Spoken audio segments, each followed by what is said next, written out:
Guys, हम लोग इस वीडियो में देखेंगे यूपी बोर्ड के अंतर्गत कक्षा 12 के हिंदी साहित्य के अंतर्गत आने वाला पंचलाइट कहानी। जो कहानी का पोर्शन है उसमें आपका 5 नंबर की कहानी पूछी जाती है। यह कहानी का सारांश, कथावस्तु या चरित्र चित्र देता है, जिसे आपको 80 शब्दों में अधिकांश 80 शब्दों में लिखना होता है।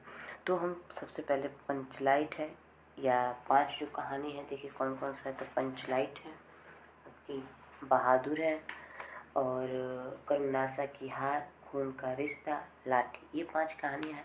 हम लोग एक एक करके वीडियो 5 सारांश देखेंगे, और जब सारांश हम लोग का ख़त्म हो जाएगा तो हम लोग चरित्र चित्र और जो विशेषताएं हैं कहानी की उसके बारे में बात करेंगे। मैं प्लेलिस्ट दे दूंगी, वहाँ से आप देख लीजिएगा, इधर उधर जाने की आपको ज़रूरत नहीं पड़ेगी, ठीक है। मैं इसको आपको 5 दिन में आपको इसको कवर करा दूंगी, और साथ में 2-4 और वीडियो बनाऊंगी जिसमें महत्वपूर्ण जो चरित्र पूछे जाते हैं उनके बारे में बात करेंगे, ठीक है। तो चलिए, अगर आप इस चैनल पर नए होंगे तो चैनल को सब्सक्राइब कर लीजिएगा, और ये वीडियो अपने दोस्तों और यारों के साथ शेयर करिए कि उन्हें भी ये वीडियो बताइएगा कि यहाँ पे प्लेलिस्ट है, एक ही साथ सारी कहानियाँ और सारी जो इम्पोर्टेंस है वो आप देख लेंगे, ठीक है। तो हम लोग इसमें बस कहानी जो फणीश्वरनाथ रेणु द्वारा लिखा गया पंचलाइट कहानी का सारांश देखेंगे। अगर इस कहानी को आप समझ लेते हो तो किसी भी आधार पे आप क्या कर सकते हैं, इसको लिख सकते हैं, चाहे चरित्र भी है या कुछ भी पूछे इस कहानी से संबंधित लिख लेंगे, क्योंकि आपको एक बेस बना रहेगा कि कहानी में क्या कहा गया है, ठीक। देखिए, मैं आपको यहाँ पे इंक्लूड कीजिएगा और लास्ट में ज़रूर अपना रिस्पांस दीजिएगा ये आपको कहानी कैसे लगी, ठीक है। चलिए वीडियो को स्टार्ट करते हैं। तो पंचलाइट कहानी को मैंने आपको शुरू में ही बताया था कि इसके लेखक कौन थे, फणीश्वरनाथ रेणु जी थे, इतनी बात आपको है। तो देखिए, पंचलाइट जो कहानी फणीश्वरनाथ रेणु द्वारा लिखा गया, ये कौन सी कहानी, आंचलिक कहानी है, जिसमें बिहार के ग्रामीण जो एक गांव होता है उसमें अंचल का सजीव चित्रण इसमें इन्होंने मनोवैज्ञानिक झलक दिखाने का प्रयास किया है। यानी ये क्या है, फणीश्वरनाथ रेणु की जो लिखी कहानी है पंचलाइट आंचलिक कहानी है, और बिहार जो बिहार गांव है वहीं से ये सजीव रूप में यानी एकदम यथार्थ आप देखेंगे तो लगेगा कि आपके अगल बगल ये कहानी चल रही है, ठीक है, रूप में। और गांव सुधार की प्रेरणा का संदेश दिया, जो मैंने आपको शुरू में बता दिया। मतलब यहाँ से हम लोग कहानी की सारांश देखते हैं। तो पंचलाइट यानी आपका होता है पेट्रोमैक्स खरीदी गई। गांव में निवास करने वाले विभिन्न जातियां विभिन्न टोलों बनकर रहती हैं। जैसे आज भी हमारे गांव में देखेंगे, अगर गांव से जो होगा, जैसे हम तो गांव के हैं तो हमें पता है टोले में विभाजित है। आप कहाँ से कमेंट में जरूर बताइएगा, ठीक। जल्दी से कमेंट करिए और बताइए आप कहाँ से वीडियो देख रहे हैं, ठीक है। क्या टोला बनकर रहती है, उन्हीं में से एक टोला महता टोला है, जिसमें ये कहानी चलेगी। मेहता टोला में पंचों ने पिछले 15 महीने से दंड जुर्माना को जमा राशि से रामनवमी के मेले में इसे एक पंचलाइट खरीदी। जो जितने भी गांव में से जुर्माना हो यानी कोई दान भी है उसे जुटा के रामनवमी को एक पंचलाइट खरीदते हैं।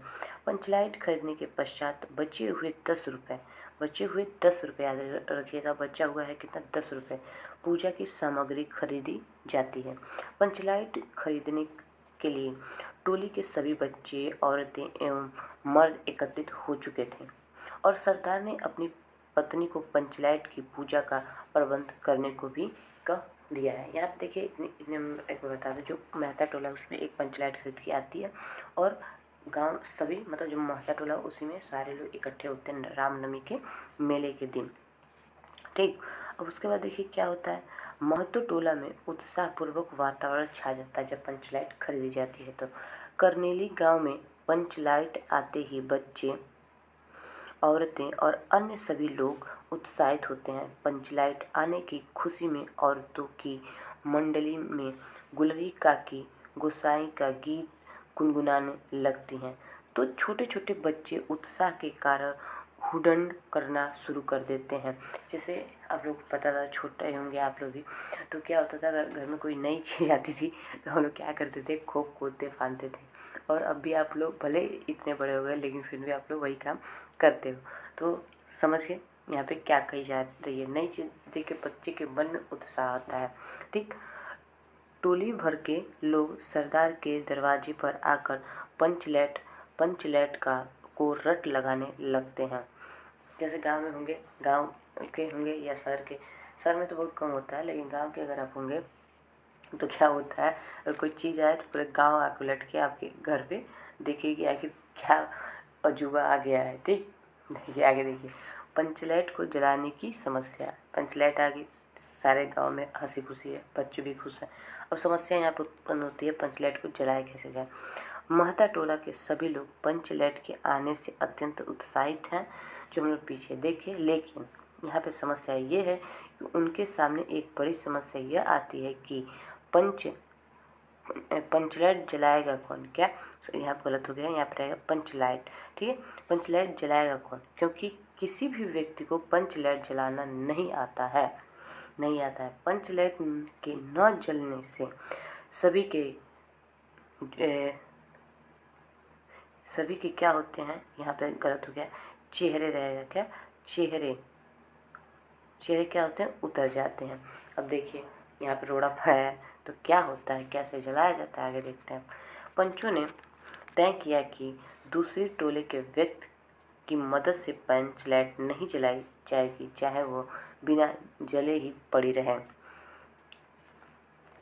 पंचलैट जलाने के लिए गोधन को बुलाना, जो एक युवक है, और गुलरी काकी की बेटी मुन्नी गोधन से प्रेम करती थी और उसे पता था कि गोधन को पंचलैट जलाना आता है, लेकिन पंचायत ने गोधन का हुक्का पानी बंद कर रखा था, क्योंकि गोधन रोज मुन्नी को देखकर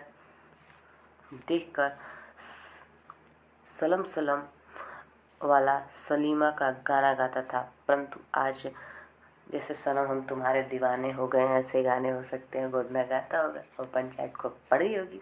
वो आपको पता है कितने होते हैं, छोड़िए। परंतु आज गोधन की आवश्यकता मेहतर टोले के लोगों को पड़ गई थी। सभी पंच सोच विचार कर अंत में यह निर्णय लेते हैं कि गोधन को बुलाकर उसी से पंचलैट जलवाई जाए, क्योंकि यह टोली की इज्जत और प्रतिष्ठा का सवाल है। भाई, इज्जत और प्रतिष्ठा की सवाल है, सोचो बच्चों। तो इज्जत और प्रतिष्ठा के लिए क्या ही किया जाए। अब चलो भाई, गोधना को बुला लिया जाए। ठीक है, अब आते हैं गोधन भाई। तो गोधन द्वारा पंचलैट जलाया जाता है। मुरली काकी गोधन को मनाने जाती है तो वह मान जाता है। मुरली काकी, जो मुरली और गोधन का प्रसंग प्रेम है, और मुरली तो भाई बात दादी के बाद तो गोधना मान जाता है और आ भी जाता है, और पंचलैट जलाने के लिए तैयार हो जाता है। सर्वप्रथम वो पंचलैट में तेल भरता है और पंचलैट जलाने के लिए स्प्रिट मांगता है, परंतु पंच स्प्रिट खरीदना ही भूल गए। लीजिए, अब दूसरी समस्या खड़ी हो गई। तो समस्या कैसे भी हल हो गई, अब दूसरी समस्या आई। देखिए क्या होता है इस समस्या में। अब स्प्रिट न होने पर एक बार फिर टोली के लोगों के चेहरे मुरझा जाते हैं। गोधन होशियार लड़का है, वह स्प्रिट न होने पर गरी अर्थात नारियल के तेल से ही पंचलैट जलाने का प्रयास करता है, और धीरे धीरे पंचलैट जलने लगती है। ठीक, पंचलैट की रोशनी में सारी टोली जगमगा उठती है, जिसे देखकर सभी के चेहरे खिल उठते हैं। इस प्रकार पंचलैट जलकर गोधन सबका दिल जीत लेता है। ठीक, देखिए आया भी कितना अच्छा मनोरम दृश्य यहाँ पे उन्हें कवि ने बताया है। तब गांव के परिवेश, आगे देखिए। पंचों द्वारा गोधन को माफ करना। गोधन ने जिस होशियारी से पंचलैट को जला दिया था, उससे सभी प्रभावित होते हैं। गोधन के प्रति सभी लोगों के दिल का मैल दूर हो जाता है। सरदार गोधन को बड़े प्रेम प्यार से अपने पास बुलाकर कहता है कि तुमने जात की इज्जत रखी है, तुम्हारा 7 खून माफ़ हो गया, तुम अब खूब गाओ सलीमा का गाना। अरे भाई, अब तो हम खूब गाएंगे सलीमा का गाना, हम तो दीवाने सनम के हो गए। क्या गाएगा गोधना, अब ऐसे ही गाना गाएगा गलियों गलियों में घूम के। ठीक, अब उसको सारा खून माफ़ कर दिया गया है। चलिए, ये आपको वीडियो कैसा लगा कमेंट में ज़रूर बताइएगा, और कम से कम आप 2 दोस्तों के साथ इस वीडियो को शेयर करिएगा। अगर आप इस चैनल पर नए होंगे तो आपको पता है क्या करना है, मुझे क्या कहना है। अगर अच्छा लगा हो तो आप वैसे भी लाइक करेंगे, कहने की कोई ज़रूरत नहीं है। चलिए थैंक यू आपको, लेकिन ये बता दीजिएगा कि आपको ये वीडियो कैसा लगा, फीडबैक ज़रूर दीजिएगा, अपनी राय ज़रूर दीजिएगा। Thank you.